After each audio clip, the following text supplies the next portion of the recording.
लग्नाचे दागिने म्हणजे श्रीमंत पेशवाई दागिने, नाशिकचे सुप्रसिद्ध सराफ मयूर अलंकार सराफ। ताज्या बातम्यांसाठी नाशिक न्यूजच्या YouTube चॅनलला सबस्क्राइब करा आणि बेल आयकॉनला प्रेस करा।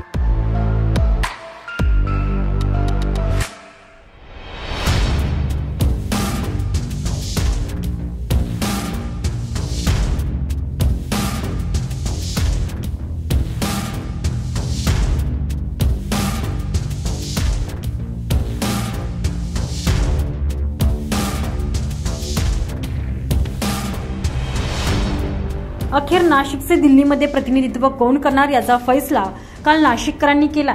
काल सोमवारी सकाळपासूनच रांगा लावून नाशिककरांनी आपला मतदानाचा हक्क बजावलाय। महायुतीचे हेमंत गोडसे आणि महाविकास आघाडीचे राजाभाऊ वाजे यांच्यापैकी खासदार कोण होणार याची उत्सुकता आता 4 जूनला स्पष्ट होणार आहे। दरम्यान काल मतदानाची प्रक्रिया पार पडल्यानंतर आता या उमेदवारांचे भवितव्य मशीनमध्ये कैद झालेले ईव्हीएम मशीन्स नाशिकच्या अंबड परिसरात असलेल्या स्ट्रॉंग रूमकडे रवाना झालेले आहे। या स्ट्रॉंग रूमला पोलिसांचा कडेकोट असा मोठा बंदोबस्त लावण्यात आलेला आहे। दरम्यान सीसीटीव्ही कॅमेऱ्याच्या निगराणीखाली स्ट्रॉंग रूममध्ये ईव्हीएम मशीन ठेवण्यात आलेले आहे।